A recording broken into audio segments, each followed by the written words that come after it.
Okay, so hi everyone. Thanks very much for turning up outside official lecture weeks. So I hope it's worth it. I should say, I know I promised last week 0 equations. I did look at the slides and I couldn't resist putting in just a couple. So I hope you don't kind of feel like resentful that you've actually turned up and then I've really shown you an equation after all. So this lecture, we're really going to focus on, I think, one of the big success stories of reinforcement learning, and I hope to persuade you that not only is it an interesting testbed for understanding reinforcement learning, but it also will help you understand really how to make progress in a large set of interesting games, which I call classic games, games that people have played for many, many years and particularly popular.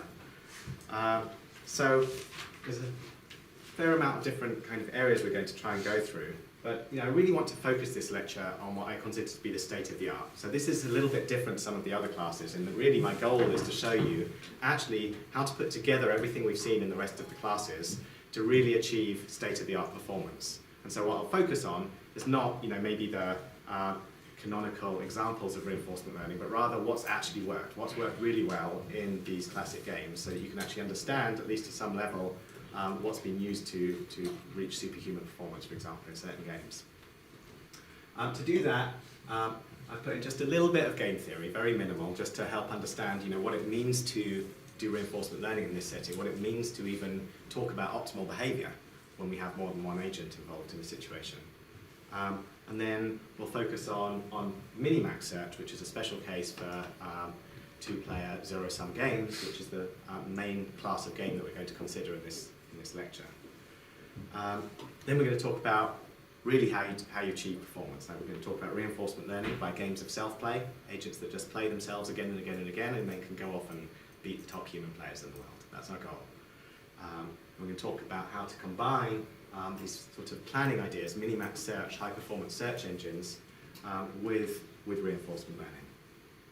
And finally, we're going to focus, if we have time, not sure if we'll have time for that, on some recent successes in imperfect information games. So this is games where there's hidden state, like card games, like poker. And if you want to go out and build a poker bot to beat the world's best players, then here's the recipe.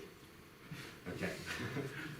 So, state of the art. So I just want to start by saying, why should we care about this lecture? Why study games at all? I mean, I know a lot of people think, well, games are a little bit, fun or trivial, or why is it an interesting testbed?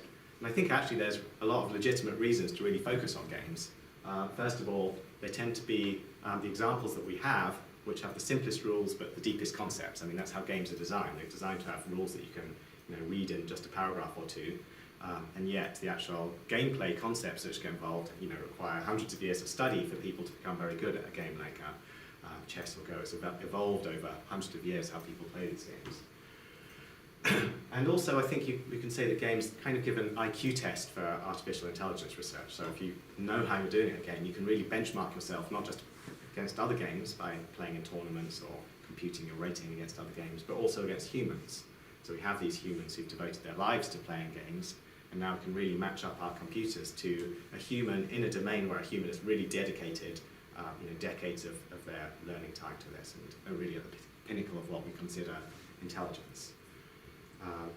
So for those reasons, a long time ago, back in the day when AI was sort of coming through, a lot of people focused on games, in particular chess, and chess was called the Drosophila of artificial intelligence. Now Drosophila is Latin for fruit fly, and the reason that chess was called the Drosophila is because just like in genetics, the fruit fly was used as this very easy case study for running lots and lots of experiments, and so you can find hundreds of papers on the fruit fly because it's kind of particularly simple and just became the natural testbed that everyone looked at to understand the deeper concepts. So chess became the Drosophila of AI. And then at a certain point, as we'll see, chess kind of was solved in the sense of achieving superhuman play. People moved on to other games, Go and so forth. And I think also these games, they kind of, although they're very simple, you can think of them as microcosms. So there's some interesting issue that we might care about in the real world, like hidden state. And then you can look at a game that basically simplifies everything else down to very simple rules, but still looks at the situation where you have hidden state. So it gives us a way to understand these in rich but simplified settings. So, that's all very well, but I think, games are fun, so let's have fun today and hope you enjoy finding out about these. That's the real reason, of course. Okay, so This is the one slide I kind of want you to, two slides actually, I want you to really get some understanding of how far we've come with reinforcement learning. So this slide here shows, for all the methods that have been tried in these classic games, all of AI, what has been effective. And so basically what we're looking at is different domains here, so checkers, chess, Othello, backgammon, Scrabble, Go, poker. So that's a selection of the classic games we're going to talk about today, some of the biggest and best known games. And this is the level of play that has been achieved by artificial intelligence systems in those domains. So perfect in checkers means it's literally been solved, the game has been solved, so this checkers program. Chinook can play perfectly against God. Superhuman means it's defeated the world's best human player. And then we've got some things which roughly play at, say, what we might consider grandmaster level now. These Go programs play about 6 down now. So that's roughly the level of the best players in Europe. So all of these successes are very powerful, but I guess what we want to know is how far can reinforcement learning get? How much of this has been done with RL? So this slide shows now the same information, but just for methods which are based on reinforcement learning. And what we've looked at now, so now these are reinforcement learning programs to achieve this level of performance in these games. And in each case I'm looking at the program that was like the first to reach that level of performance, so like the first program to reach superhuman level. And what we see is highlighted in red are the overlaps with the previous slide. So I guess 5 out of 7 of the examples we're looking at were achieved using reinforcement learning, and the 2 which are in black aren't the best examples in their domain, but they still come an awful long way. So in poker there is now a superhuman, probably superhuman reinforcement learning method. In chess, it's perhaps surprisingly, despite being the Drosophila of AI, it seems that RL, it turns out, has got slightly less far on that one, but still reached international master level, as we'll see. So reinforcement learning can achieve really high performance in all of these games, and is basically the primary mechanism by which success has been achieved in classic games. Okay. So let's talk about game theory. So we want to understand the ingredients that get us here. What's common about these different programs? What were the methods involved in reinforcement learning that we can understand and use, and then go off and use them not just in games but in other domains? So that's really the goal here, is to distill out the essence of what was important in all of these success stories, and then understand those success stories, internalize them, take them away, and be able to do that in any domain you work on. That's the goal. Okay, so let's start by game theory and just understand, what do we even mean by a game? So there's a question which we should be asking ourselves, which is, what does it even mean to make an optimal policy in a game? So in an MDP, all the cases we've looked at so far, single agent domains, it's very clear what optimality means. You just want to maximize your reward in that game. But the optimal policy for the ith player depends on how all the other players play. So that should be clear, that if you're playing rock, paper, scissors, and I'm playing against someone who always plays rock, my strategy, the optimal strategy against someone who always plays rock, is very different to the optimal strategy against someone who always plays paper. They're totally different strategies to win against these games. They're both optimal in some sense, but what do we really mean by the best policy amongst this whole space? So we're going to talk about this superscript we're going to use to represent the player number here. So we're going to have a policy for each player. So the policy is just the familiar policy we've had before, where there's some strategy for picking actions, but each player has their own strategy for picking actions now. And so we're going to talk about something. Let's first of all consider something called the best response. So let's consider the case where I'm in a game and all the other players fix their policies. So if I was playing against fixed opponents, I could ask the question, what's the best way to play against those fixed opponents? So for example, if I was playing rock, paper, scissors, and I was playing against someone who always plays rock, then the best response to that strategy is to always play paper, cover up the rock. So that's the best response to a fixed opponent, someone who always plays in that way. And in multiplayer games, this also applies. You can have the best response to a whole set of different policies, as long as those are fixed. And so this, in some sense, reduces the game to the case we're familiar with. We can just treat all the other players as part of the environment. and then just find the optimal policy against that environment, which includes the way that all the other players are going to play. But this doesn't really help us understand, what the best policy is overall in this domain. We want to understand, well, I don't just care about how to play against this particular opponent, I want the best way to play in this game. So can we come up with a better criteria? And the most famous criterion, in fact it's probably one of the only things I've talked about in this course which is so famous that you can find Hollywood movies about it, right? The Beautiful Mind. That the Nash equilibrium is basically the main game theory concept for talking about optimality. There are others, I'm going to focus on Nash equilibrium. And a Nash equilibrium is basically a joint policy for all players, so it's a way to pick actions for all players, such that every single player is playing a best response to everyone else. So if you find a Nash equilibrium, it basically says that my policy, if I'm player I, my policy has to be a best response to the policies that everyone else is following.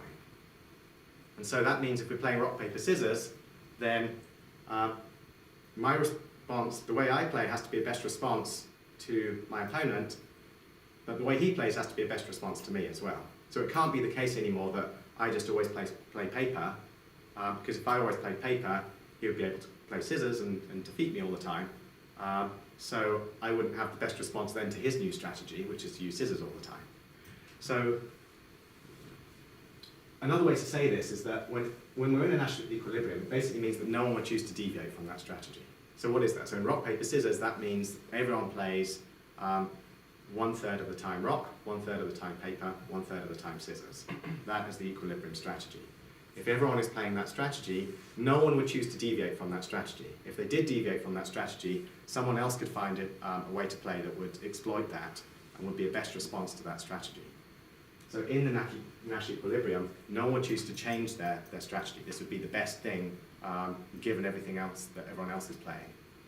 So it's something that's like a happy medium amongst all the players. It's like at that point everyone can say, okay, we all think we're playing the best way according to what we're observing of everyone else, according to these strategies that we know about everyone else.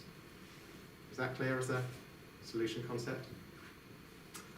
Okay, so we're going to use this as like our gold standard for what it means to achieve optimality in games, the Nash equilibrium. If we can find a Nash equilibrium, we'll sort of declare victory and say, that's the best we can do in some sense in this game. It doesn't mean we found the best response to a particular opponent. It just means that we found some strategy which, in some sense, dominates all other strategies against equivalent ways to play, against any other way for the other players to play. Okay, so let's talk about reinforcement learning now. So if we come back to the best response, we can think of the best response as the solution to a single agent reinforcement learning problem. So best response, we can just treat the other players as part of the environment. We take our other player, we push them into the environment. I can imagine I'm playing rock, paper, scissors, where I'm just a single agent in an environment where I happen to be playing some game where there just happens to be some other player who's playing against me, and all I see is their action is what I observe, and I get to pick my action. But we can just treat that other player as part of the environment. We can do all our familiar things that we do when we do reinforcement learning. We can treat that as the environment. We can make an MDP out of rock, paper, scissors or any other game. And now the best response is just the optimal policy for that MDP. So we know how to find best responses. It's basically you create an MDP that represents that game. You fix the opponents. That defines the environment for your MDP, defines the transition dynamics. And you push the opponent into the transition dynamics of your MDP. And then you just solve for that MDP. But the Nash equilibrium is a more powerful solution concept. It tells us something a little bit more profound. It tells us generally about any way to behave amongst all different joint policies, amongst all players, which is the best in some sense. And so the way to understand the Nash equilibrium, how can we find this by reinforcement learning? Well, the Nash equilibrium is a fixed point of self-play reinforcement learning. So what I mean by that, so what do I mean by self-play reinforcement learning? I mean, imagine the case where I am in control of all the agents in my game. So I'm controlling player 1 and player 2 in rock, paper, scissors. And I get those agents to play against themselves. So self-play, I'm just trying my own policy against some other policy. I'm controlling this thing. So I'm controlling the policies, I'm learning these policies, and I'm getting them to play against each other by self-play. And so we generate this experience, and we treat that as our experience. And given that source of experience, we want to learn the best response to other players. So if we're in an environment where we're seeing the responses of all the other players, then we're basically learning a policy that's adapting to how all the other players are playing. So we're learning by self-play. We're seeing how the other opponents are playing. We're imagining that the other opponents might play in a certain way. We're adapting. So as my opponent gets better and better and better, I have to adapt and find better and better counter strategies. And then my opponent has to find better and better counter strategies to those. And we keep adapting the policy by self-play, imagining these games, playing against each other. And the point is that if we ever reach a fixed point of this process, which by the way is challenging, it's not clear that all RL methods converge when you try and do this. But if we do find a fixed point, if we do find an optimal policy at any point where all players declare that they found an optimal policy to the behavior that's generated by these other players, that is a Nash equilibrium. So we just have to solve for the RL problem, which is generated by the play of the other players. If we can solve for that RL problem dynamically adapting this thing, and we find a fixed point, we will arrive at a Nash equilibrium. And there's a nice seminal piece of work by Michael Lippmann that I'm not going to talk about, this was in his PhD thesis, where he showed that basically for a large class of standard reinforcement learning algorithms, they do actually converge on the Nash equilibrium, at least in the table lookup case.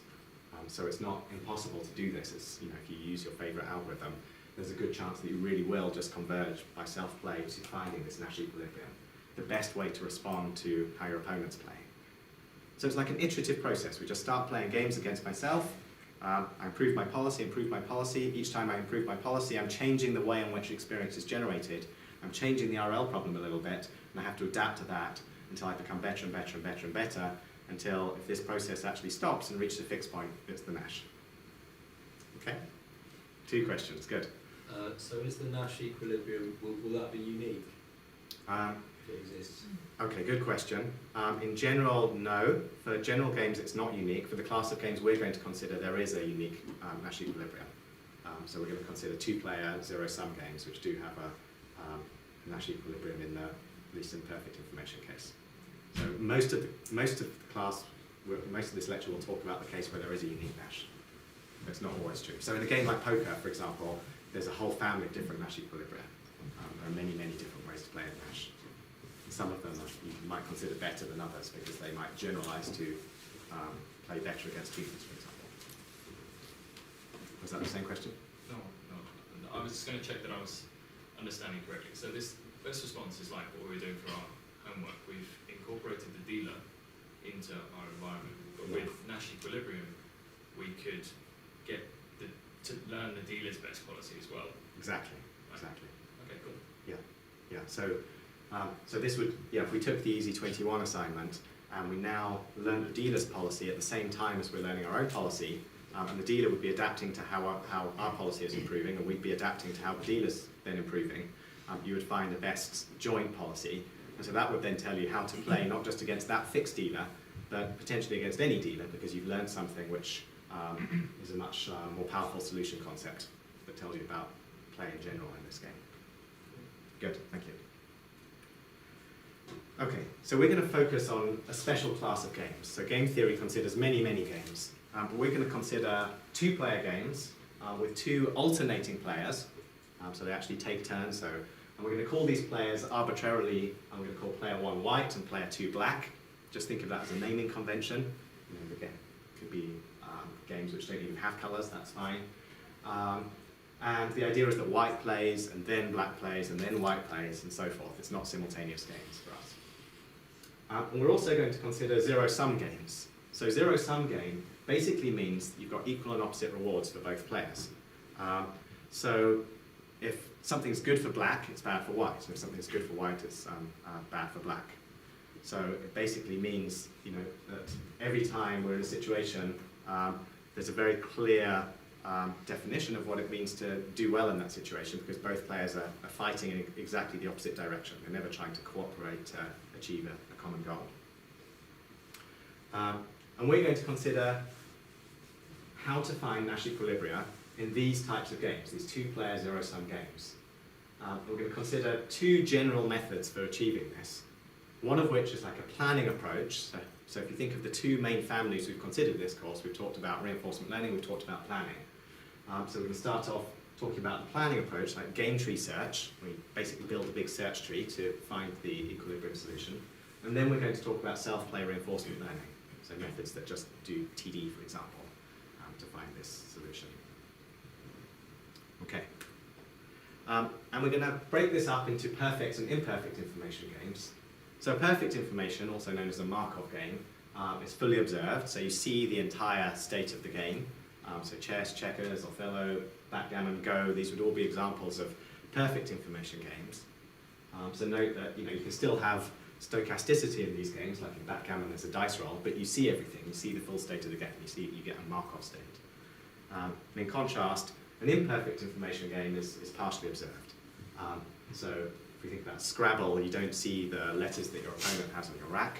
And in poker, you have a much more serious type of imperfect information where you really don't know what your opponent's cards are, and that really affects how you need to play the game. Okay, and we're going to start with perfect information, spend most of the class on perfect information, and then we'll just spend a little bit of time at the end on these games. Okay, so we'll start with minimax search. So let's get back to our familiar territory of RL and see if we can kind of build up those basic building blocks again in the world of games now. So we want to understand what it means to have a value function now. So a value function we can define in the natural way, which basically means the value function is going to tell us the expected total reward given policies by all players. So we're basically looking at these two-player games. We're going to say there's a policy for black, there's a policy for white, and what we want to know is if black plays in a particular way and white plays in a particular way, how much reward will there be at the end of the game? And we don't need to estimate the value function separately for black and separately for white because this is zero-sum. We know that what's good for black is bad for white, so we can just negate it to get it from the opposite player's point of view. So we just need the one value function, and that tells us, under this particular way of playing for both players, who's going to win, basically. So we can always think of this reward. So this, the return now, okay, in general there might be games where you have some reward per time step, you might have discounting, you might have all the other things we have in RL. But the normal case in games is there's no reward, no reward, no reward, no reward, no reward, and then at the end of the game someone wins. And then we say that's either a reward of 1 or -1, depending who wins. So that's the standard case we consider. So this then basically tells us, this expectation is who's going to win? What's the probability that black will win this game if both players play in a certain way? And now what we really want to know is, well, what's the best way that both players can play? So if we consider the whole space of different policies for both white and for black, what's the best way to play? And so the minimax value tells us these best possible values. In other words, if white's trying his hardest to maximize the score and black's trying her hardest to minimize the score, then what will the score be if both of those players are playing in that way? So that's the minimax value function. So this is like a fundamental concept of both game theory and in practice just building any high-performance game system. It's the standard tool is to do try and find this minimax value function. And so we really want to know, what are these V stars? And again, just like usual, if we have the optimal value function, we're pretty much done. In a game, in particular, if we have the optimal value function, we know how to play. This tells us, what move we should really take, because we know how to pick a move for black or for white once we have this V star.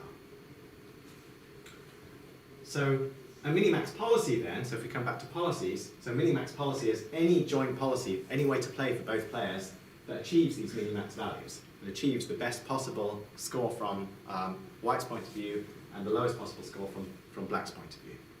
So both players are striving their hardest to kind of fight against each other and maximize the probability that they'll win the game. And then at the end of that process, that struggle, we want to look at the policies that basically achieve that best possible outcome, and this is the minimax policy. And the value function tells you basically who will win from any state if they're struggling in this way. So another way to say this, if, under perfect play by both players, if they assume that the other player is playing perfectly against them, then who will win under perfect play? That's basically what this is saying. Now, to answer the question from earlier, in this setting, where we have perfect information, 2 players, zero-sum games, there is a unique minimax value function, and the minimax policy that's defined by that minimax value function is always a Nash equilibrium. So it's a very nice special case where just by computing this minimax, you also find the Nash. This is the Nash for these games. So can I ask a question? Yeah. So I'm not clear in my head why it's max and then min rather than min and then max. So yeah, why is it max over pi 1 of min over pi 2 and not min over pi 2 of the max over pi 1? What is it? Let me try and make that clear in the next slides. I think that's going to become clearer. So I think the right way to think of it is it's a nested process. Like whoever's to play first, so if white's to play first, then it would be a max for white first, and then a min for black, and then a max for white, and then a min for black, over all of the actions which are taken over that sequence of steps. That's kind of a shorthand for that, basically. And so we have what we call minimax search, which is the standard way to estimate this minimax values. And so the way to do this is to build your familiar search tree. So if you open any AI textbook, they might not tell you all the slides which came before this, but probably chapter 1 will be this. Right? Chapter 1 will be how do you do minimax search. And the idea is to basically build a search tree where if you're playing tic-tac-toe, noughts and crosses, whatever you want to call it, you start in some position, you consider how white, which in this case is x's, might play, and then you consider all the way that the black, in this case circles, might respond to that. We build the complete search tree, and now we analyze this search tree to figure out what actually is the optimal player played by both players, looking at this whole search tree. And so this process of game tree search, you can actually search from this root position to figure out the minimax values. Turns out that this was actually first introduced by Claude Shannon, who's the father of information theory. So in his spare time, he basically introduced the whole of game theory and minimax search in this programming computer for playing chess, which was the first ever chess program, which actually ran on paper because he didn't have a computer to run it on.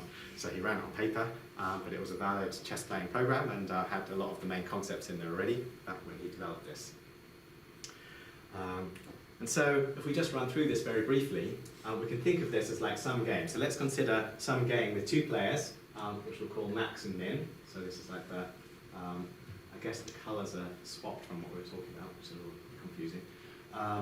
But the idea is that there's one move for max, then a move for min, then a move for max, and then we basically get some outcome of the game.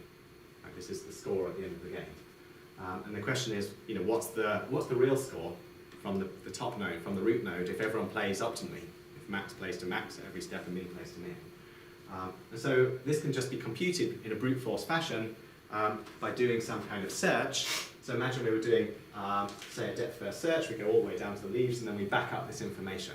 And that's the standard approach to minimax search. You do a depth first search. You come down to here. You see a +7 here and a +3 here. So you would say, aha. If max is trying to maximize amongst these values, this node here must have a value of +7, because max gets to choose whether to play here or to play here.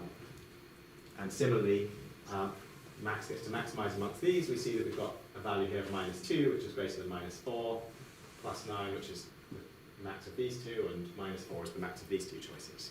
And then we iterate and we say, okay, well, from min's point of view, we want to then minimize these things. So min gets to choose amongst these actions B1 or B2, and so min gets to choose this action B2, which leads to -2, rather than this +7, which would be great from max's point of view, but a disaster from min's point of view. And similarly, here we've got a choice between -4 and +9, so min chooses to go to the -4. And so now we can see from the root, there's one final decision from max. This is the first decision in the game that gets made, and now we can understand what that first decision should be, because max clearly would prefer to go and choose A1 rather than A2 because it has a higher value of -2. So this is minimax search. It basically gives you a way to compute not just the optimal values, but you can see also now the optimal policy as well. So the minimax policy would be to pick A1 from this root node for max and so forth. So you can see that if we can do this search, we're basically done. We've got optimal play. We've figured out how to do this. And there's only one problem, which is that this search tree in any game of interest is vast. Like it just blows up exponentially with the depth of the game, and typically you can't solve the whole search tree in this way. So in practice, what we do is we, instead of going all the way to the end of the game, we basically truncate the search after a small number of steps, and we use a value function to summarize, to estimate the minimax value from that node onwards. And so if we have this value function, which is in game tree search referred to as an evaluation function or heuristic function, but I think we, in this course, can correctly understand it as a value function. It's something that's trying to estimate the true minimax value. If we have that estimate of the minimax value, so we've got some value function approximator now that's trying to estimate the minimax value. So this could be our familiar function approximators, like a linear function approximator, a linear combination of features, or a neural net. And we've got this value function now, and what we can do is basically, imagine now we've got a game that goes on for 1,000 steps instead of 3 steps. What we can do is we can search down, consider the first 3 actions that we might take, build a search tree over those first 3 actions, and then in each of these leaf nodes, after 3 actions, we basically truncate, and we insert our value function here. So this might be the estimator that comes out of our value function approximator. Our neural net says, aha, this position is worth +7, this position is worth +3, and then we back up those estimated values all the way to the root, and we get an improved estimate of how to play the game. And so that is the standard approach to minimax search, which is used in every classic checkers playing program. And what I'm not going to talk about today is how to make this efficient. So, several decades of research went into making efficient minimax search, principally based on a method called alpha-beta search, which is just a way to cut off parts of the search tree which are guaranteed to not be interesting to either player, because we know, for example, that certain parts of this tree will never be visited because of the way that we're maximizing or minimizing. We can cut off large parts of the tree. So that's alpha-beta search, the most efficient minimax search, and there's decades of work on how to extend and improve this. Okay, is that clear to everyone? Good. So what I want to do is just really make this concrete. So I'll give an example using chess, which is that canonical example where minimax search has been effective, and show how a typical chess program would actually build a value function to use in this minimax search. And so the way that this works is we typically have some position like this. This might be the chess position. And so most chess programs, what they do is they build a binary feature vector, which basically says, things like, do I have a white rook in this position? Yes or no. So if I do have a white rook, which I do in this position, that feature will have a value of 1. Do I have a white bishop in this position? Yes. Do I have a white pawn in this position? No, that has a value of 0. Do I have a black rook in this position? 1. Do I have a black bishop here? 0. Do I have a black pawn? 0. So that's kind of your features, just indicators saying, for each of the initial pieces that you have in the game, are these actually present in the position? And then what we have is a value saying how good is it if you have that piece. And this is familiar to every beginner at chess, gets told, well, a rook is worth +5, bishop's worth +3, a pawn's worth +1, and then we just reverse that for the opposite sign for the opponent. So if the opponent has a rook, that's -5, -3 for opposing bishop, -1 for a pawn. And now we can evaluate this position just by taking a dot product of these 2 vectors. Our feature vector here, our binary feature vector here, and our weight vector here, which basically says how good is each of those features. How good is it to have a bishop, or to have a rook, or to have much more complicated features as well? How good is it to have an exposed king? How good is it to have a knight on an outpost? How good is it to have a particular pawn structure? And a typical program will have thousands of these features. Each of them gets a value, so maybe not just +1, -1 for pawns, but maybe +0.002 for a particular pawn structure. And then you can just evaluate a position, and this is very, very efficient because you don't need to consider all of the features which are in your feature vector. You just look at the ones, and you just sum up the weights of the things which are actually in your current position. So you just add the 5 for this rook, +3 for this bishop, -5 for this black rook, and that gives you your position. It says, aha, the value of this position is 3.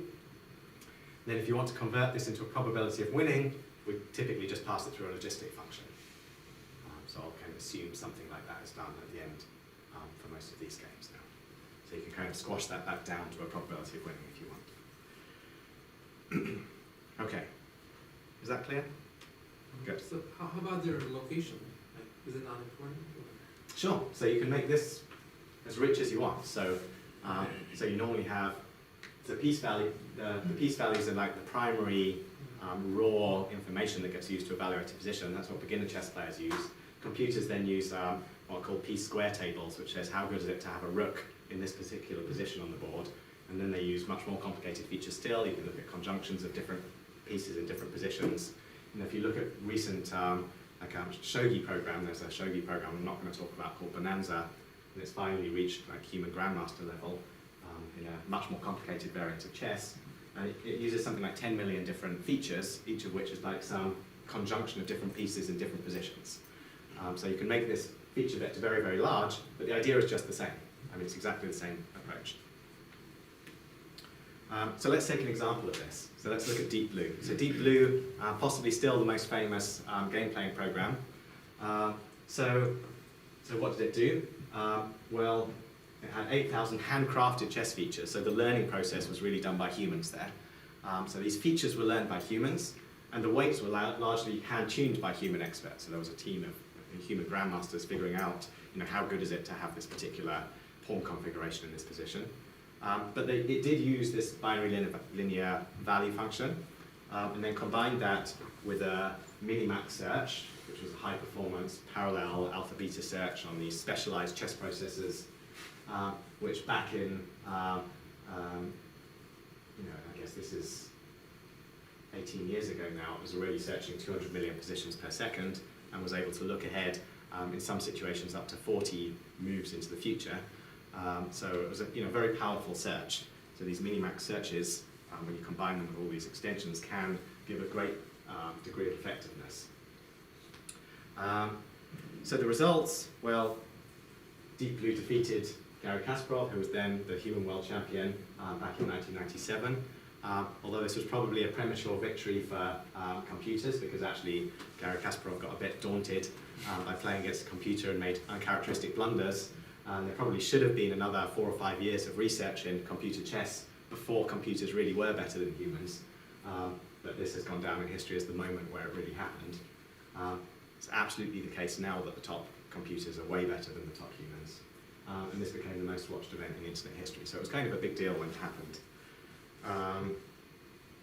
Okay, but no real learning, no reinforcement learning. This was a case of handcrafting combined with a systematic minimax search to compute this minimax value function with respect to a handcrafted value function. Okay, a second success story I want to talk about is a program called Chinook. So Chinook is a checkers playing program. It again used a binary linear value function. In this case, it had a much smaller number of features, which basically said how good is it. So checkers is the game of drafts. I'm sorry, I spent too much time in the US and Canada. So basically it has these 21 features that basically describe where the checkers are on the board and what configuration they're in. But it divides up the features into 4 different phases of the game. So you can essentially have different weights if you're in the opening or the middle game or the end game. And initially these were hand-tuned, but we'll see later how reinforcement learning was applied successfully to Chinook. And it actually outperformed the hand-tuned version, which was a nice result. But again, it used a high-performance alpha-beta search, and on top of that, it used this kind of backward search from the end game as well. So it searched backwards from one position, so it wasn't just a forward search from the root. It also searched backwards, where it basically said, if we know that this is a 1 position, let's back up 1 step and find all the places that we know can lead to a 1 position. And then back up from there again to find all the moves that can lead to a 1 position after 2 steps. And you can basically figure out then, by doing this retrograde analysis and backing up from 1 positions, you can consider all the simplified games with a small number of checkers, and you can play perfectly then from the last n checkers, where n, I think, goes up to about, in the latest results, I think about 11. So whenever Chinook got down to a situation with 11 or fewer checkers on the board, it was able to play perfectly without any search, without any, I just looked up in this table, what should I do, and it already had the result without doing any dynamic search. And so the results, well, there was this guy called Marion Tinsley, who was probably the greatest games player for any game in the history of games. He only lost 7 games in his entire career of playing checkers. So he played hundreds and hundreds of games, and he was just almost unbeatable. 2 of those games that he lost were against Chinook in a World Championship game to decide whether humans or computers ruled in the game of checkers. Unfortunately, the match was inconclusive because Tinsley had to withdraw for health reasons, and he actually died before they could have the rematch. And so this led Jonathan Schaefer, the maker of Chinook, to say, well, how can I really prove that, if we can't play against Tinsley anymore, how can we really prove that we could have beaten him? And he decided, well, the only way to do that would be to show that he could play perfectly against God. So he went on this mission and eventually solved checkers in 2007, and basically built such a large minimax search that it was able to search to the end of the game and figure out perfect play in this game.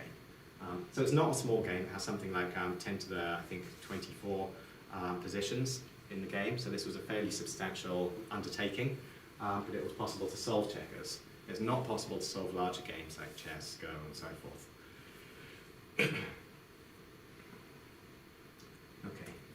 So that just gives you some background in search, and I think it's really important to have that background, because I think when we talk about machine learning and reinforcement learning, I think people have a tendency to forget the importance of search and planning, that there are domains, in particular these games domains, where search is the primary driver for achieving better performance.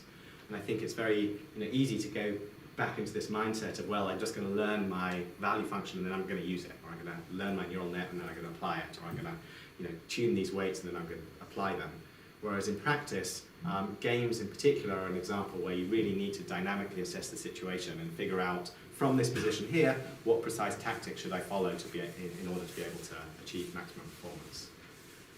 And so what we're going to look at is self-play reinforcement learning, but with a view to then combining this research in the next section.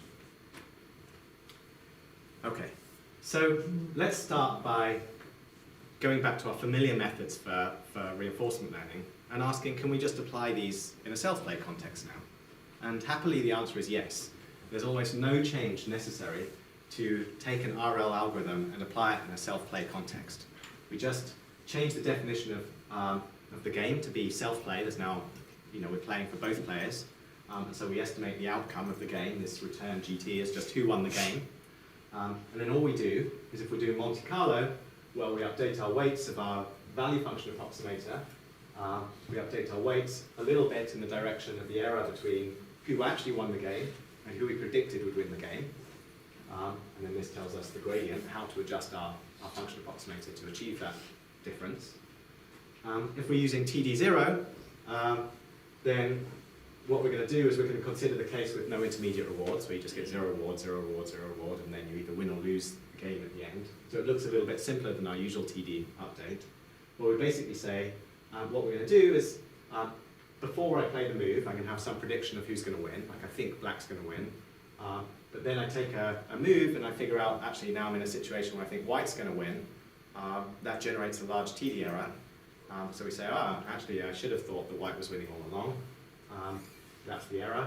We update the weights of our value function approximator, this estimator of the minimax values.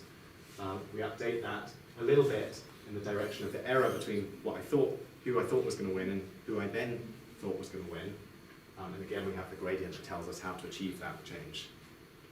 And we can do the same thing with TD lambda using the lambda return. So all our familiar machinery from the previous reinforcement learning lectures is applicable in a self-play context. We're just trying to estimate these minimax values instead of the standard value function. And we're doing this in a setting where when we improve the policy, we improve the policy for both players. We don't just improve it for one player. We're trying to do this co-adaptation. So the policy improvement process becomes a policy improvement for both black and for white, so that we kind of get closer and closer to minimax, closer and closer to this Nash equilibrium. But functionally it's the same algorithm. You don't even need to change the code from what you would do in a single agent setting. Okay, so one thing which often is different is this idea of using after states.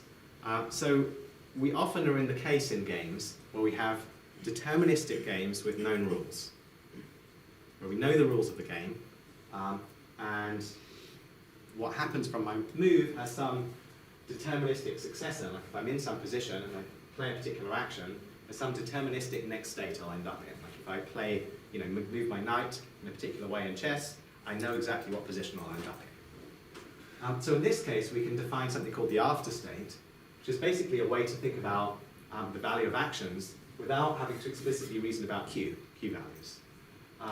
So what we can do is, instead of representing Q values, we can say, let's just look at the value, so that the optimal value, and we want to know which action is the best. And so to do that, we need to look at the action values. We need to say, well, if I'm in this position, should I move my knight here or my queen over here? Those are the different actions I can take. And so all we need to do is to look at the successor position that I would end up in if I actually took that action from that position. So I consider each of them separately. I look, let's take that move the knight over here, look at the position I end up in, we call that the after state, evaluate that after state, and now I just need to look at the after states of all the actions I could take and pick the one with the highest value. So we can do this because the game is deterministic and we have and we know the successor function. So we know the rules and we know what this will take us to. So we can very efficiently figure out what the best move to play is.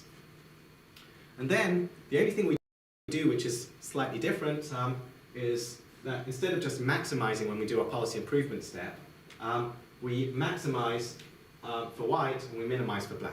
So this is just like in our minimax search tree, we want to maximize from one player's perspective but minimize from the other player's perspective. And so when we actually take our policy improvement step, all we do is we basically consider all, so from white's point of view, if white's going to play a move, we look at all the after states after all of white's moves that it's considering, and we pick the one with the best value. And from black's point of view, we look at all the moves that black could play, and we pick the one with the lowest value. And this is a way to improve the joint policy for both players. So this is a way for black to make pull the score down, and for white to pull the score up. And if you keep doing this, this is the thing which, in principle, if you have the right algorithms, will converge on the minimax values by self-play alone. We don't need to build that big search tree. We just do our math. Okay. So let's look at some examples. Let's get into the details of when has this been successful. So I want to talk about perhaps two of the best known games where self-play has been successful, in Othello and in backgammon. Backgammon example is particularly well known, but we'll start with Othello. So Othello is a game, probably most of you know it, but it's a game which looks something like this, and you have black and white counters, and what you have to do is place, if you kind of place, if black has placed a stone here, it would turn these two white counters, which are kind of caught, pincered in between those two black stones, would be flipped over to black. And so the game proceeds in this fashion, flipping over stones until at the end of the game you see who's got the most stones of the right colour. And so this is a very tactical game, but it turns out that it's possible to build a value function that performs quite well in this game. And the way that Logistello did this was to basically, instead of like in Deep Blue where all these features were handcrafted, what Logistello did was it basically discovered a large vector of binary features. So it built a binary feature vector containing 1.5 million features, and those features were basically configurations of stones which occurred commonly in the games it was playing by self-play. So if it was playing in all these games, you would kind of look and it would say, okay, let's consider, say, a configuration of 3 by 3 stones in the corner, and let's make a feature for each pattern that can occur in this 3 by 3 corner that actually occurs in real games. So there's a feature that kind of says, does this configuration of stones occur in this corner? If it does, the value of what the feature would have a value of 1. If it doesn't have a value of 0, and now we have a weight that basically says how good is it to have a corner that looks like this. And you add together all of these different features, and basically what Logistello did was it discovered all of these different features within particular pattern constraints. So in Othello, the diagonals are particularly important. So it had features representing those diagonals, configurations of stones along those diagonals, along straight lines, and so forth. But it discovered which particular instances of those patterns it should have in its feature vector. And then it built a very large binary linear value function using these features. So it's got this giant feature vector that's discovered. And now it learns the weights for that feature vector by reinforcement learning. Okay, so this is all doing self-play reinforcement learning with feature discovery. And so what does the reinforcement learning look like? Well, it used a form of generalized policy iteration. So this is an idea that should be familiar to us all by now. What it did was it basically iterated over these phases. So first of all, it played itself a bunch of games. So it has its policies for black and for white, and then it plays itself a few thousand games, using search, by the way, to generate, using a minimax search to generate better play.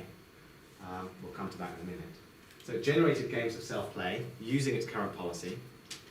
Then it evaluated those policies, basically trying to establish the value function, like who's going to win under this policy? Is black or white going to win under these policies? Which is basically, you can think of it as just a regression problem. It's trying to regress each position to who won in that position. So it kind of does this Monte Carlo learning, figures out, so I've got this batch of play, I start with my policies, I run these games of self-play, figure out who's going to win in these positions, and then improve the policy using that value function. So now improve the policy so that we look at the value function and white picks moves that maximize that value function and black picks moves that minimize that value function to generate two new players for black and white, and then iterate and repeat this process again and again and again. And so the results were very effective, that just from self-play, no prior knowledge apart from this minimal little piece of prior knowledge about what regions of the board should be considered for features, it was able to go off and beat the human world champion Takeshi Murakami 6-0. So it was actually the first program to achieve superhuman performance in any one of these classic games. Okay, so that's Logistella. Is this roughly clear? The only part I've skipped over is search, which I want to come back to in a minute. So I don't want to give the impression that search was not necessary in Logistella, because it used a minimax search in every position. Whenever it actually played a move, it basically did a big minimax search using the value function which it's learned here to pick the next move. So really the generalized policy improvement is a policy improvement not just based on a one-step max, but on building a large minimax tree using the current value function. That's how it improved the policy. And this was crucial step. Okay. I now want to talk about TD Gammon, which is still, like almost 20 years on, the most famous application of reinforcement learning by Jerry Tesaro, who was at IBM Research. And so it's applied to the game of backgammon. So don't really need to talk about the rules, but roughly speaking, backgammon has a board which looks like this, with all of these different checkers, let's call them black and white just to be consistent. And the idea is that one player is trying to get all their checkers to move around in one direction, and while the other player is trying to get all their checkers to move around in the other one. And if you roll dice to see where you move your checkers to, and if you land on top of someone else's counters, then they're sent back to the beginning again. So it's like a race to see who can get to the end, but it's a race where there's actually interactions between the players. It's a real game. And what TD Gammon does is it basically has this nice representation of the board. It basically takes the board and it flattens out this board into this state vector here that basically says for each of these locations on the board, how many checkers are there in that location.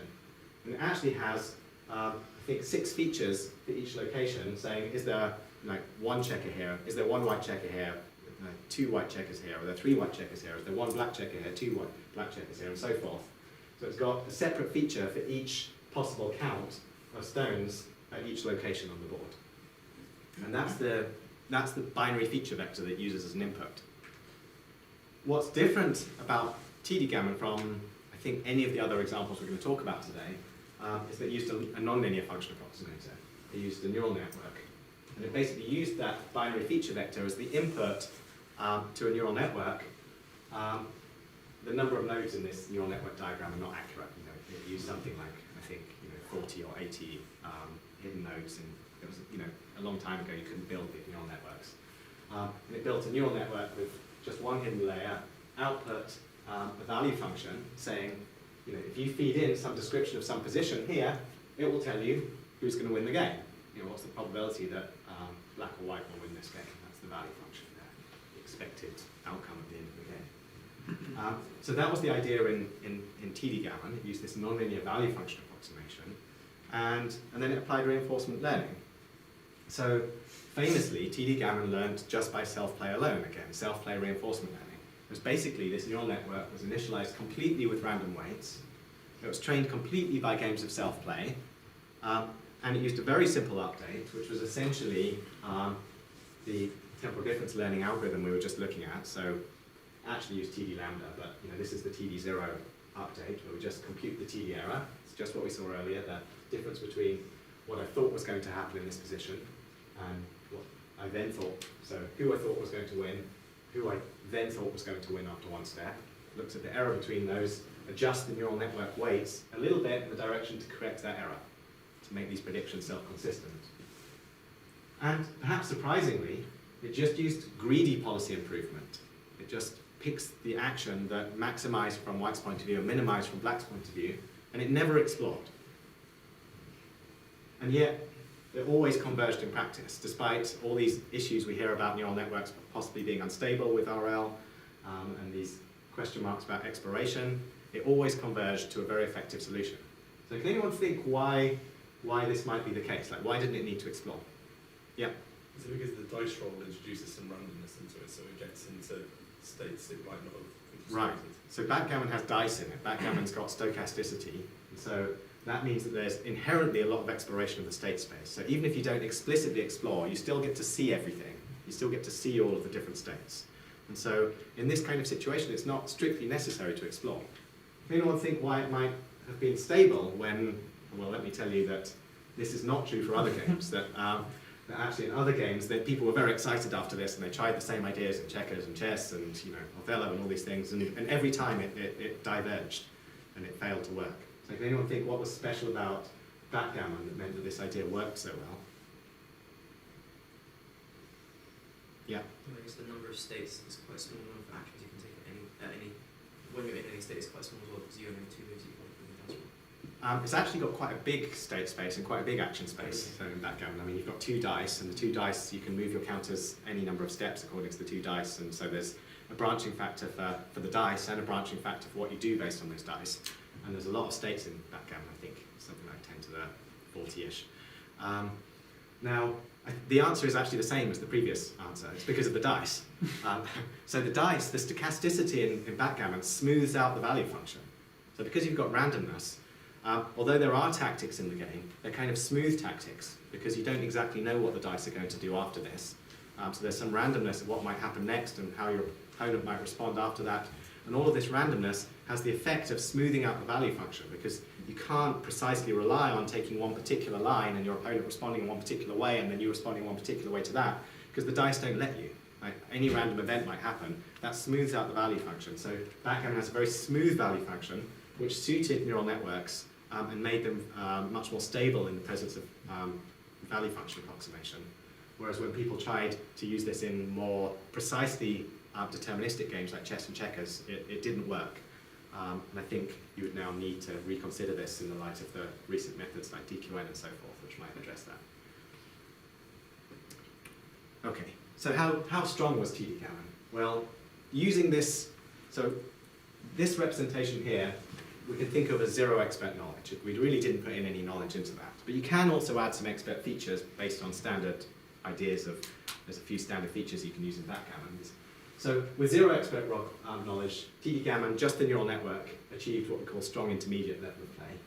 But if you gave it handcrafted features, it reached a more advanced level of play. And then if you combine handcrafted features with a 2-ply minimax search, it achieved strong master level play. And then with a 3-ply minimax search, it achieved superhuman play. So even in backgammon, with this very powerful neural network, at that time it was necessary to actually use a minimax search on top of this value function. So you take this value function, you perform the minimax search, and you use the value function at the leaves, just as we suggested earlier. But this is all a long time ago. So Jerry Tesaro actually went back a few years ago. So this isn't super recent. This is, I think, like 2008. Jerry Tesaro went back to TD Gammon and said, well, what would happen if you just ran out these neural networks, train them for longer using better hardware. This isn't even using GPUs or some of the things which people might. You could probably get three orders of magnitude more computation than this used. But all he tried was to continue training using just the raw features with zero knowledge at all. And the different colors here basically show how many hidden nodes the network had, whether it had 10, 20, 40, or 80 hidden nodes in a simple multi-layer perceptron feed-forward network, vanilla neural network. This is the number of self-play training games, up to about 10 million, and this is the performance against a standard evaluation benchmark. And what happened was, if you just kept training this thing, it got better and better and better, and in the end, it massively outperformed the version with the expert features. So the story was basically that although expert features were used a little bit in the original TD Gammon, that was just because there wasn't enough computation available. And so now this version here, this magenta one, achieves superhuman level of play with literally zero human knowledge. So it's a nice idea. You literally have a program, it plays itself, builds up a neural network that estimates who's going to win in this position, does a little bit of look ahead using that neural network, and you've got superhuman gameplay. Yeah, question? Are there ways of reading out the features that this program learned to train the human players? Okay, so that's a great question. So what happened in backgammon, and it's also happened in some other games, is that it completely changed the way that humans play. So humans then started to look at how TD Gammon played, and they're like, oh, I didn't even know you could play backgammon like that, and they discovered new strategies and they started to figure out different ways to play better.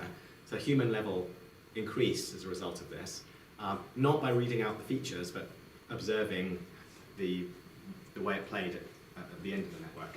So in general with neural nets, it's hard to interpret the intermediate stages. You can look at it a little bit and try and tease it apart, but I think ultimately humans learn by just watching the way it played and saying, that's a good way to play the game, realizing that this is a good way to play. Okay. So is that clear? So far we've looked at how to do self-play reinforcement learning to achieve high performance in certain classic board games. And now really we're going to focus on how to get a more sophisticated mixture of reinforcement learning and search.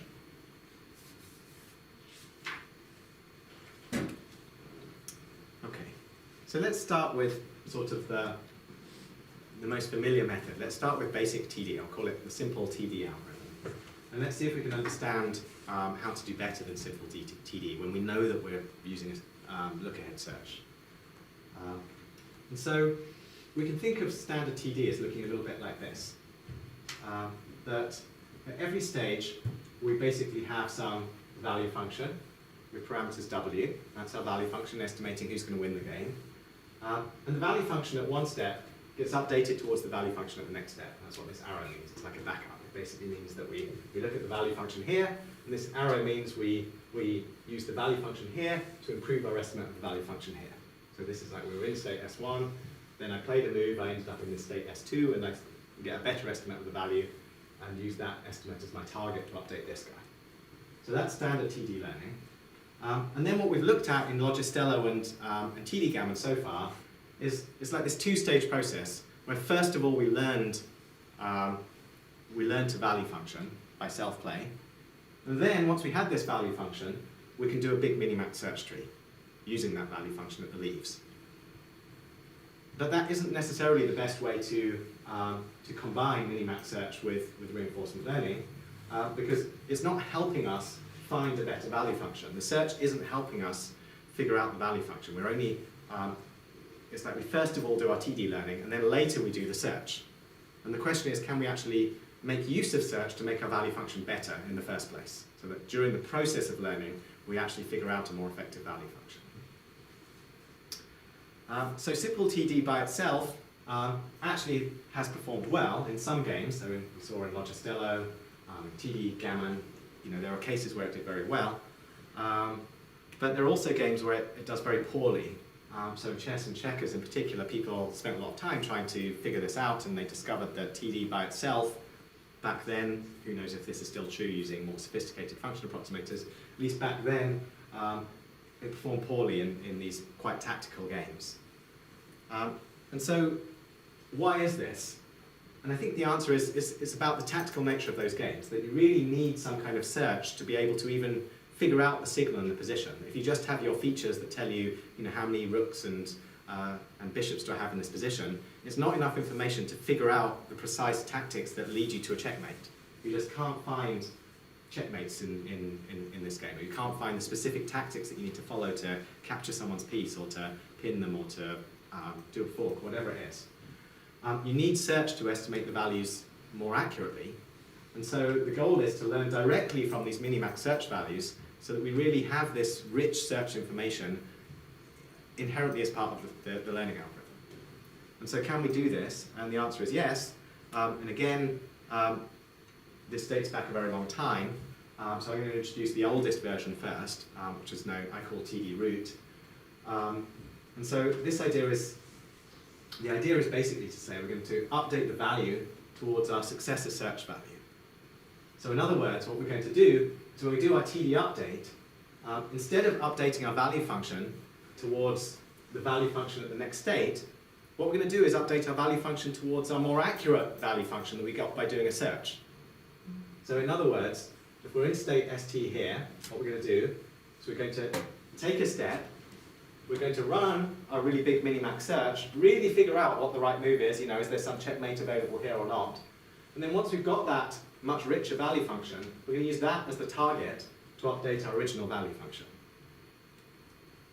So the reason the arrow comes from here instead of from the top is basically to indicate the fact that once you've run this big search, because it's a deterministic game, once you've run this big search, there's one particular leaf node that actually is on the principal variation. There's one leaf node that was the minimizing, maximizing leaf node, the one which contributed all its value and propagated all the way back to the top.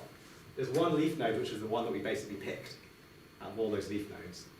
And that's the one that we used. That value is the one that basically, it's the same as, this value has the same value as the whole search. There's one leaf value that contributed to the eventual value of the whole search tree.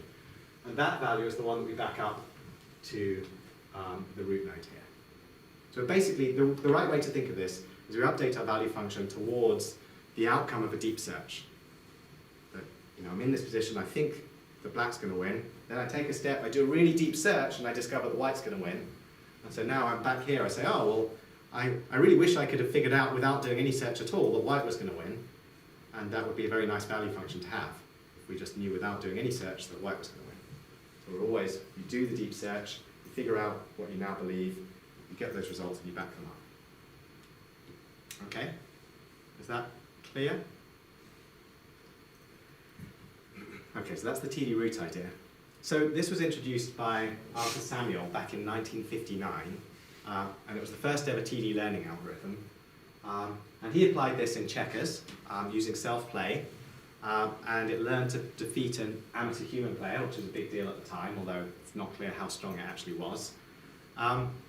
So this was great, but it also had some other ideas in there which kind of we now think are a little odd.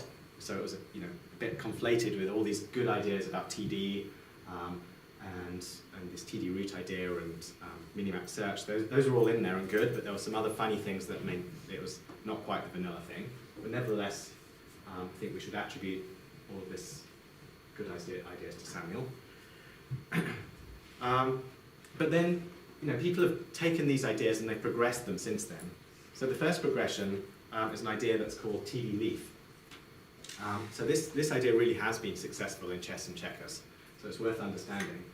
And the idea of TD leaf is to basically say, instead of just updating the value now towards the search value of the next step, let's run a whole search now. We want the whole outcome of my search to be made more accurate.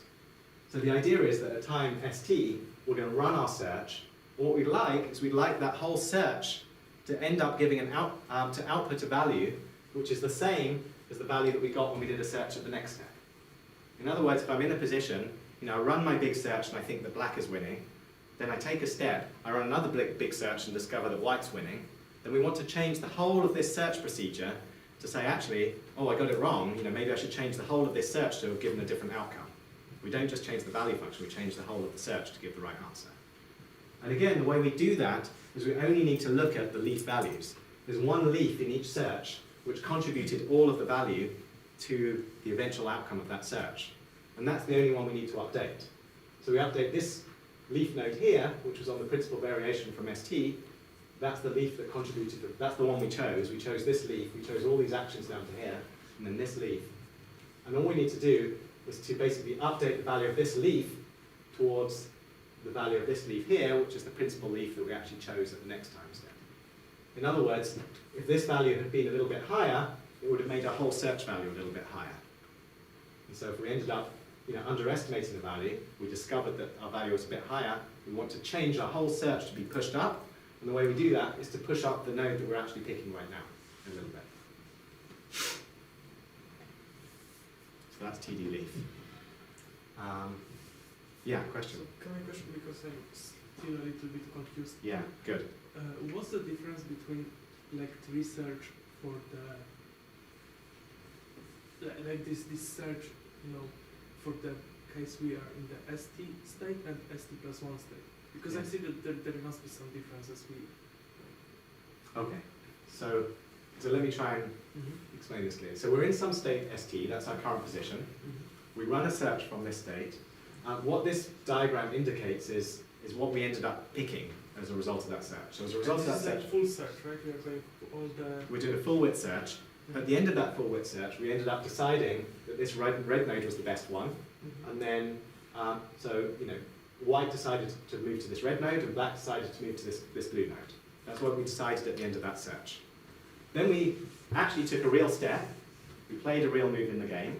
We ran another search. So we start now from this red node. We're in a new position. We kind of can share that we've moved on to that red position now. We run a search from that red position, and now we find a new principal variation. So now we run a search, and we again decide that we're still going to move to the red position, we're still going to take this one leading to the blue, and then we're going to take this move leading to the green. So what we can do is we can basically say, we want the outcome of this whole search to be moved a little bit toward the outcome of this whole search. So how do we do that? Well, we can say, well, the value which determined my outcome here is exactly the value of this blue node here. The value which determined my search tree here is exactly the value of this green guy here.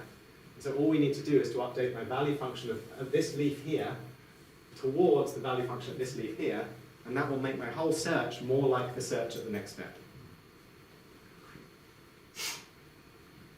Good, more questions.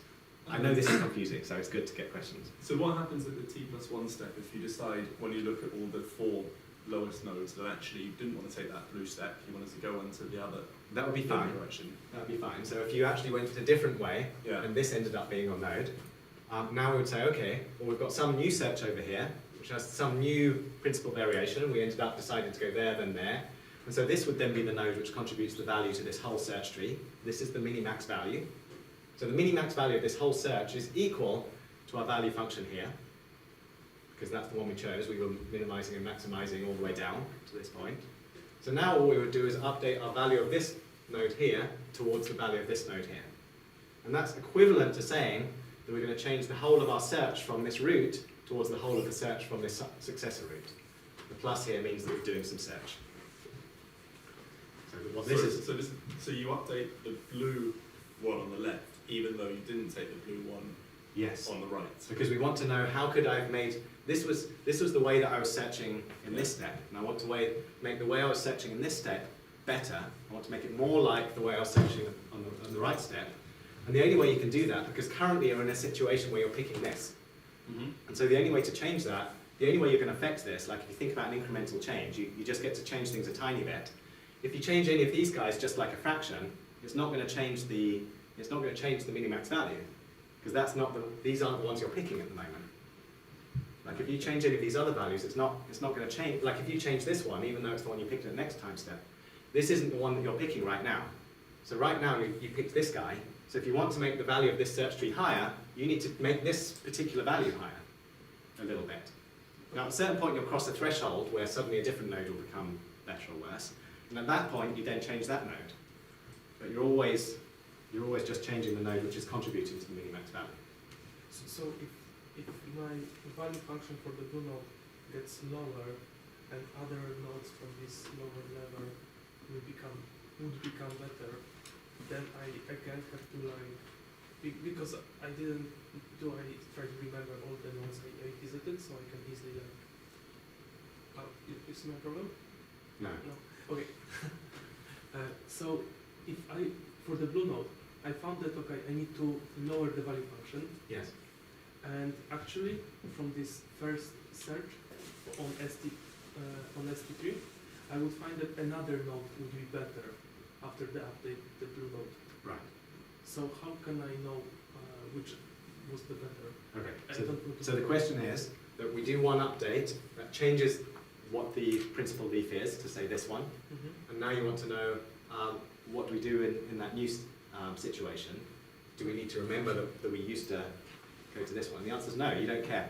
Like, you only look at what you're picking right now. So if we update our weights such that now if we search from ST we're picking this guy, we don't need to remember what we did before, because we're now in a situation where when we run this search, we're picking this guy.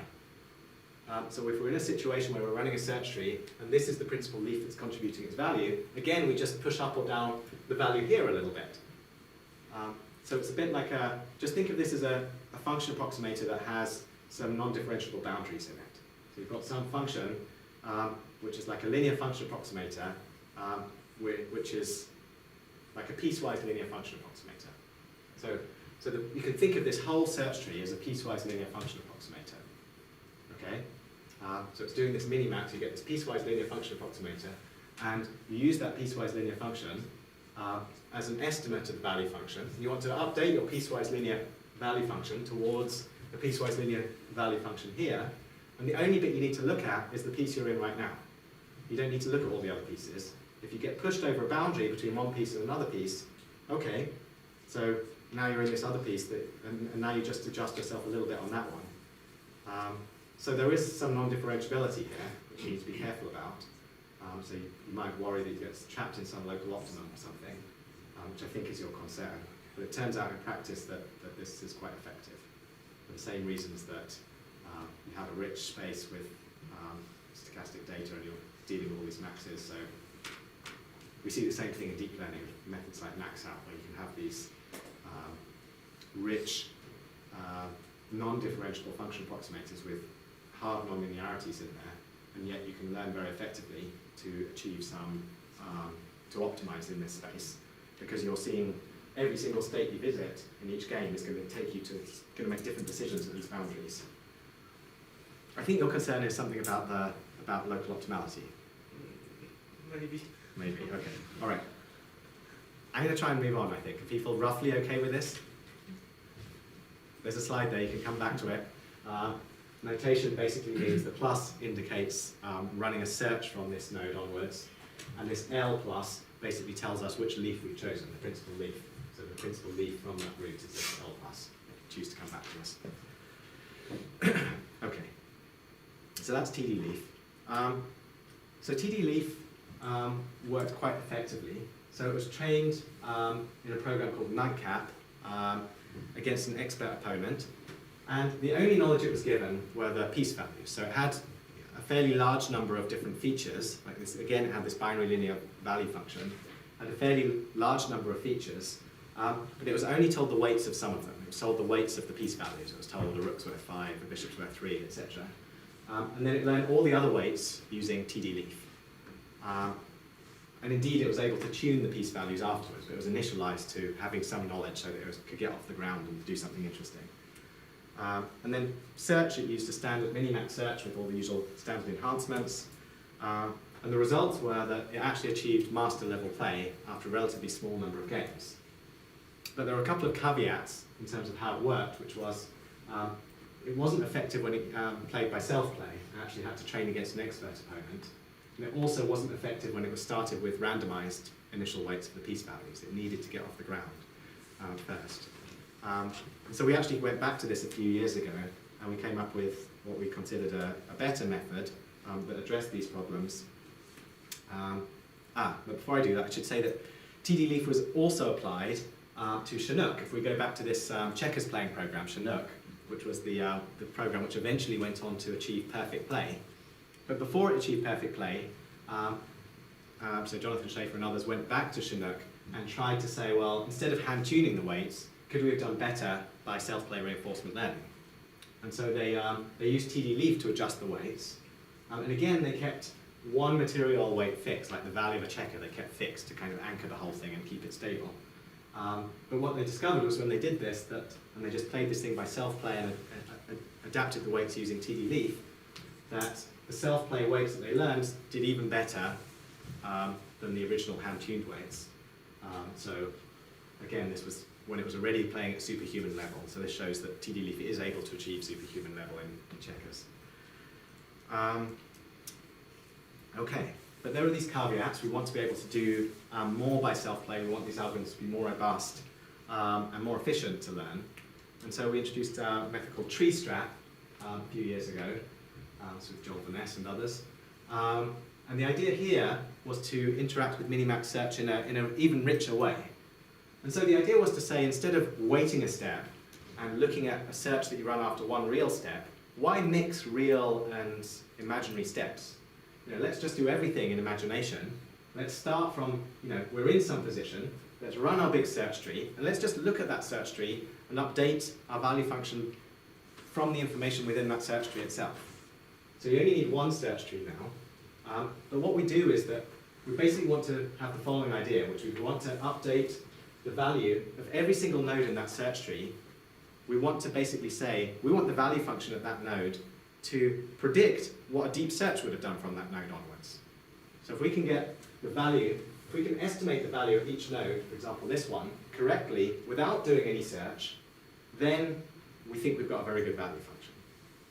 So the idea is that every single node of this search tree, we update the node here towards the search value from that node onwards. And we update the node here, the value of this node here, towards the search value from that node onwards. And we do that for every single subtree within the whole search tree. We basically say we want the value function to correctly predict what the whole search would have done from that node onwards. And we've got this very rich data. Every single time you run a search, you generate millions of minimax values. So the idea was to use those minimax values effectively rather than just taking one value and throwing away the rest of the search, as we did in TD leaf and TD root, where we generated this whole search, but we only used one value from each search. So in TD tree, in tree strap, we use all of the information from the search as targets to make the values better at every single node in the search. Is that clear? I'm getting more nods for this one. Is this less confusing than TD leaf? Okay. This method is quite effective. So the program that Joel tried it in was called MEEP. This is a binary linear value function again, using around 2,000 features. These were handcrafted features. But they started with completely random initial weights, so we didn't give any information about the piece values. And then adjusted those weights by tree strap. And after adjusting the weights by tree strap, we then played it on the standard online chess server to see how it played. It won 13 out of 15 games it played against international masters. So this, I think, is it's also been used, I believe, in some. So the chess programming world is very closed shop, but we at least heard from one of the strongest programs to say they've got much better results in chess than this using tree strap. So I think it's a method that can go further. But it was effective in self-play and effective in random initial weights. And the reason that it tends to be more effective is because it doesn't have this mixed backup, wherein these previous methods, you're kind of mixing between doing this big search yourself by kind of imagining what would happen, and then looking at some sampled action, some random action that was taken in self-play, and mixing these two types of backups together isn't necessarily the best idea. So in tree strap, we just do something simpler, which is to generate a big search, update the search from the search itself. So update a shallow search from a deeper search. That's the way to understand it. You want your shallow search to give you the results a deep search would have done, with less computation. And the limit of that is you want your value function to directly give you the results a deep search would have given you without doing any search at all. Okay. Right. So, that's the end of that sort of mini section. Any questions on those? Successfully confused everyone in the room with the TD leaf. Yeah. Sorry, so you never mentioned anything about conversions. Is there any kind, or did you deliberately do that? So let me say some things about convergence. Okay, so minimax search converges on the minimax value function. If you search deep enough, it will eventually, if you can get to the end, it will converge on the true minimax value function. Self-play reinforcement learning. I mentioned Michael Littman's seminal work. So he talks about convergence of certain standard RL algorithms, Q-learning and so forth, in the context of table lookup value functions, and shows that these self-play reinforcement learning algorithms do converge to the minimax value function. So that's what we know about convergence. I would say for all of the practical examples we've looked at, we're outside the scope of what is known to converge. And in some cases, we're using methods that we know may diverge, like in TD gammon. We know for a fact that using a neural net with self-play can diverge, and yet it worked in TD gammon. So these methods here, empirically, what's important with all these methods, like this approach here, is that you have to ground it. You can't just learn from your own search without grounding it. You can't just keep running on your own big search tree without seeing any real data. And the way that you ground it is you have to get to the end of the game. You have to interleave this with real outcomes. You have to see some real outcomes in your search tree at some point. Otherwise, you can end up just kidding yourself into believing that you can update your value function towards what you searched it to, and then just keep doing that, and eventually you'll drift away from reality. So you have to have some reality in there, which means you have to do this from all kinds of positions. The route has to be at all different stages of the game, and you have to have sufficient number of positions that actually see the end game, the outcome of the game, to ground this. Okay, that's an empirical concept. Right. So I just want to talk about simulation-based search again. So in the 2 lectures ago, we had a lecture where we talked about simulation-based search. We talked about this idea that we can achieve high-performance search by running simulations and applying RL algorithms to those simulations. And so we had this idea that you can basically start at some root state, like the current position, generate simulations from that root state, apply, say, Monte Carlo learning to the simulations that you run from that root state, and get a very effective high-performance search. And so now what I want to do is just talk about that again in the context of what we've learned about self-play. So in that lecture we were really mostly talking about single-agent case, but I used the example of Go. And so we've seen that you can do something like run your simulated experience. Now we're going to simulate those games by self-play. So in other words, we're going to start from state ST. We're going to run out games where white plays a move using our policy, black plays a move using our policy, all the way to the end of the game. And we're going to learn from that experience by applying, say, Monte Carlo learning or TD learning or any of the updates we've seen so far. And when we do this with Monte Carlo control, we arrived at an algorithm which we call Monte Carlo tree search. And in the last lecture, we saw how this is very effective in the game of Go. I just want to mention that the most effective variant in games to date has been something called the UCT algorithm. And the UCT algorithm is basically Monte Carlo tree search with, instead of doing something naive like epsilon greedy, it uses a slightly more sophisticated exploration strategy, which is to say at every node in the search tree, it treats as a bandit algorithm and applies the UCB algorithm at every single node in the tree that we saw in the last lecture. So we had this bandit algorithm in the last lecture where you could decide which arm to pull so as to make sure that over time you explore all the different arms in the way that gets you the most money from your machine or whatever it is. And so this idea can also be applied in a Monte Carlo tree search by treating each node in the tree as its own bandit and basically pulling the arm, picking the action, is basically now means selecting the child that is most likely to win the game. And so you basically get to explore all of the children systematically in a way that encourages you to visit the parts that are most successful so far, while still exploring everything. So this basically guarantees that you explore all parts of the tree very, very systematically, but in a way that still gets an awful lot of the simulations go down the principal variation, the best part of the search tree. Okay, that was a little aside. So the UCT algorithm has been very effective in many games.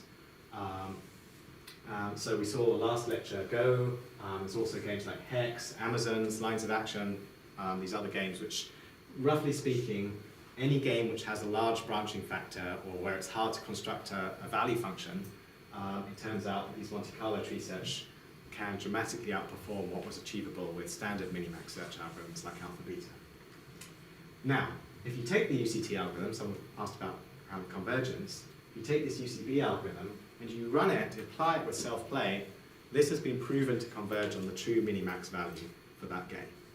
So you start knowing nothing about the game, you just run these simulations, self-play, I guess you know the rules of the game, you run these simulations from your current position, and you learn by self-play, applying your Monte Carlo control, eventually you will find the minimax optimal values in any of these games.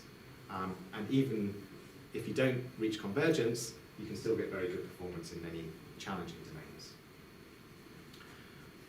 Okay, I just wanted to point out that in many games, you don't even need to do something so sophisticated. So in many games, you can use simple Monte Carlo search, this idea of just running rollouts and picking the best action from those rollouts. So Scrabble and actually backgammon are two examples of this. Scrabble we'll see in a moment. Backgammon, it turns out that the TD Gammon guys, Jerry Tesaro, when they went back to TD Gammon, they discovered they could do better using Monte Carlo search than using an alpha beta search in backgammon. So that was his later work, they said. So the final part of the class, I'm going to talk about two imperfect information games, which are Scrabble and poker. Both of them build on Monte Carlo search ideas to achieve success. So basically the part we're dropping is this sort of minimax search via brute force alpha beta kind of depth first search, and instead we're going to consider these self-play approaches to search based on simulations, simulation-based search algorithms, Monte Carlo search, Monte Carlo tree search. Okay. Right. So let's consider the game of Scrabble first of all. So in the game of Scrabble, the first program to achieve superhuman performance was a program called Maven. So the idea of Maven, so first of all, I mean, Scrabble actually, you might think that it's trivial to make a computer program that's better than humans because you give it the perfect dictionary and a human could never have a perfect dictionary, and therefore anything with a perfect dictionary must outperform humans. Turns out not to be true for two reasons. The first reason is that the top human players memorize the entire dictionary. And the second reason is that not just the entire dictionary, they memorize all the anagrams and all the hooks that you can get from one word to the next one. The second reason is that there's actually a lot of strategy in the game of Scrabble that humans are very good at, and naive alpha-beta search or something like this is very poor at. And the strategy basically comes from the fact that you don't just want to greedily play the move that gets you the most score, you want to make sure that you leave letters on your rack after you've played your move that give you the most potential for score later on in the game. So if you leave the blank on your rack, you're probably going to get a bonus 50 points in the next move when you then get a 7-letter word and do even better. So there's a value to keeping things on your rack, which means you can use these good letters, the S and the blank and so forth, to do very well in your next turns. So what Maven did was essentially a reinforcement learning approach. So this is the one game we're going to consider where we won't just look at the outcome of the game, but rewards along the way. So in Scrabble, you basically get a reward along the way, which is the score at every single move. So you play your word down on the board, you get some score, and then you get some immediate score, but you also have a value function, which depends on how good your rack leave is. Technically, it also depends on the board position as well, but Maven ignored that and just said, let's come up with some general values that say, how good is it to leave an S on your rack? How good is it to leave a blank on your rack? How good is it to leave a Q on your rack? All these kind of things, and sort of independently of the actual position. And then what they did, so this is Brian Shepherd a few years ago, what he did was to build a binary linear value function again. And the features this time are like these letters that you leave on the rack. So there'd be one feature saying, have I got a Q in my rack? After I play my move, have I left a Q in my rack? Have I left a Q and a U in my rack? Have I left 3 I's on my rack? These kind of features, and for all 1, 2, and 3 letter combinations. And so, you might naturally consider that leaving a Q by itself on your rack should have a very bad value, but leaving a Q and a U together could have a very good value because it lets you play this high scoring Q. And then, much like Logistello, what Maven did was to learn the weights for this binary linear value function by this policy iteration approach, where it ran batches of self-play games, start with some policy, run a batch of games against itself, evaluate that using Monte Carlo, i.e. regressing to the game outcomes to figure out the value function, and then using that to improve the policy and iterating again and again and again. So it learned this value function, so it's got a value function, and then it used this value function in a search. And the search was the simplest possible Monte Carlo search you can think of, which is just to imagine n steps of self-play. So the idea was to basically, you've got some rack leave, and now you've got the position you're actually in. So what Maven did was, if you want to know, how good is it to play this particular word in this particular location, what it did was it would actually, in its mind, it would play that word, and then it would run a bunch of rollouts to see if it just randomly picked letters from the bag and rolled out those the game for some number of steps after that, played for itself, played for its opponent, played for itself again, and played for some number of moves, and then it would evaluate the resulting position by the score for those n steps, plus the value of the rack leave at the end of it. So basically, roll out this position, and then truncate and use the value function after n steps. So it didn't go all the way to the end of the game, just for computational reasons, largely. Is that clear, the idea? So it basically rolls out games from this point onwards, considers a move, rolls out, it's like, I could play the word fox over here, so I play fox, I now roll out, say, 100 different games, starting from this position with fox on the board, play 100 different games, see what score I got in those 100 games, take the average of those games, the scores in those games as my estimate of the value of playing fox. So I add up the scores along the way when I play fox, after I play fox, and then truncate the game and use my value function. It also had a specialized endgame search, but I won't go into that here. Okay, so how did it do? So I really like this position here. I think it's a really fun story. So this was the moment when humankind realized that they were defeated at the game of Scrabble, where there was this position getting quite complicated, and this was against the world champion, Adam Logan, to decide whether humans or computers reigned supreme. So Adam Logan was the reigning human world champion. And they reached this position where Adam Logan was winning this particular game by miles, and he thought he was, had a comfortable win. But it turned out that Maven had basically been rolling out all these simulations, and it figured out they had one chance to win this game, which was to fish for this particular word, which would give it a 50-point bonus by playing out all its letters and complete the game and get all the bonus points you get from finishing the game as well.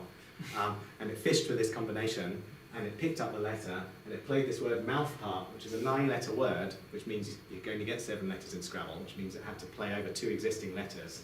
And it fished for this opportunity and saw that this was the only way to win the game, and indeed it got the word that it fished for, played this game and defeated Adam Logan, and this was one of the games that he used to win the World Championship. I don't even really know what a mouthpart is. I mean, that's Scrabble for you. Anyway, they ran some analysis of this game afterwards with some human experts rolling out different games, playing out amongst all the different possibilities.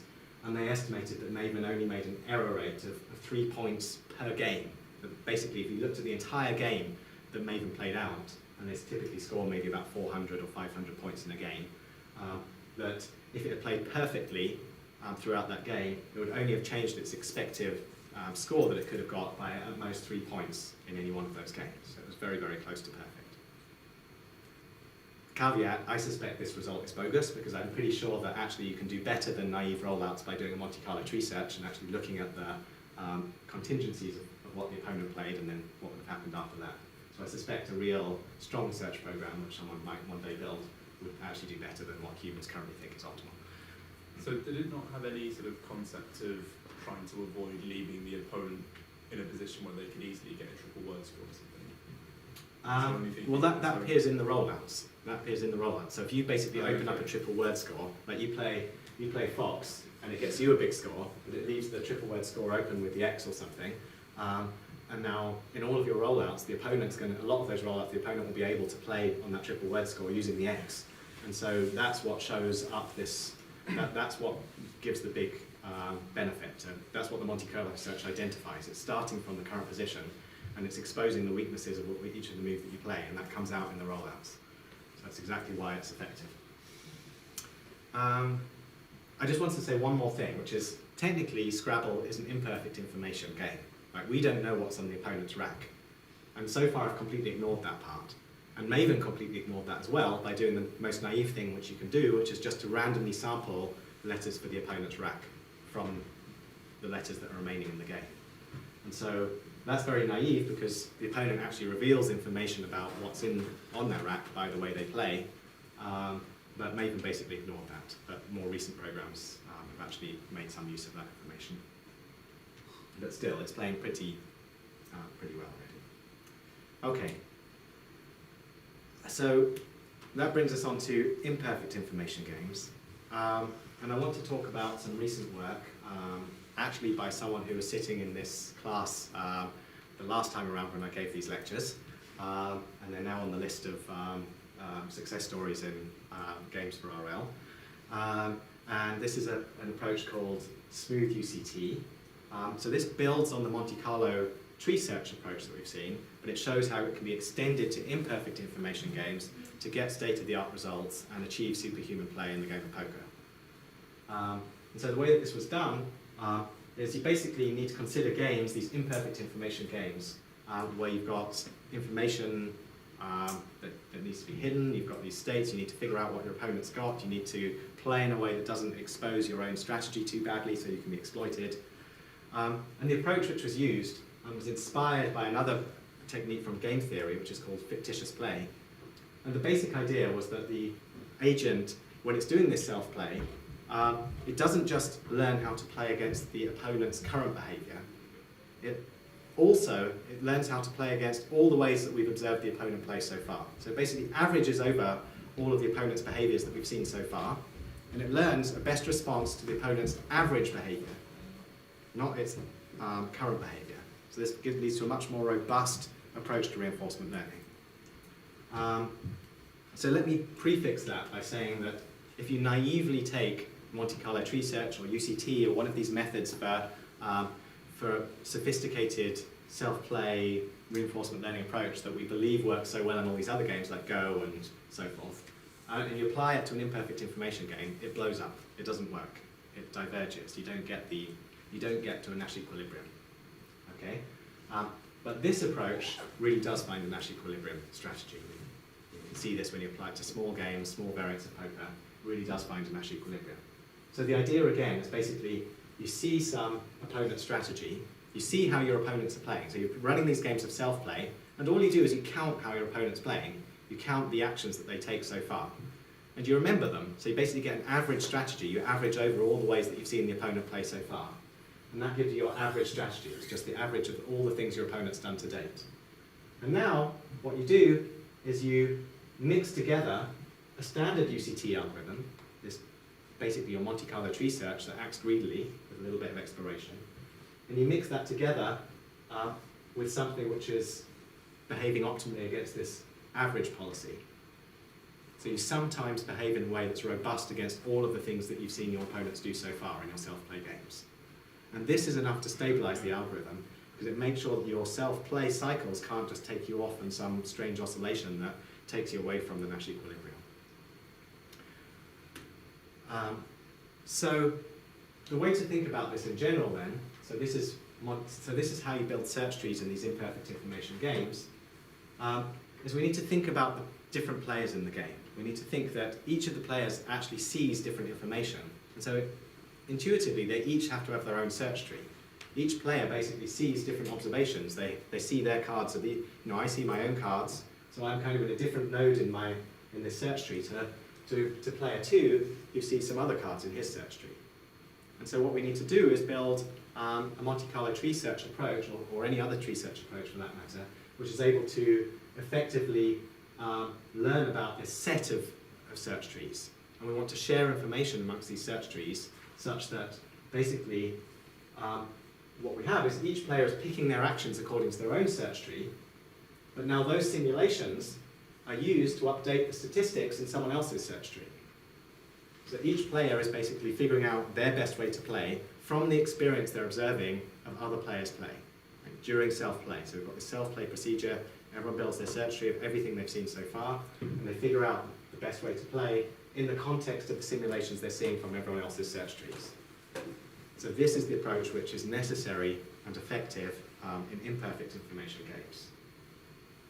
So the idea then is to take this smooth UCT algorithm and apply a smooth UCT search to basically estimate the statistics at every single one of these nodes of this search tree separately. Each player builds their own smooth UCT search, picks actions according to this formula that we just saw, and then this approach was actually applied in the computer poker competition last year. And I should mention that in the game of poker there was a big story maybe about 2 months ago which came out in Science, which showed that Michael Bowling at the University of Alberta actually came up with a perfect player for computer poker. By perfect, it means that it really, really was so close to the Nash equilibrium solution that you would need like 1 million years of play to be able to differentiate, to tell that it wasn't playing Nash. But it turns out that this very simple agent here that we've just described using self-play reinforcement learning techniques actually outperformed the perfect player at the computer poker competition, so outperformed all of the University of Alberta bots. And the way it was able to do this was by exploiting self-play reinforcement learning.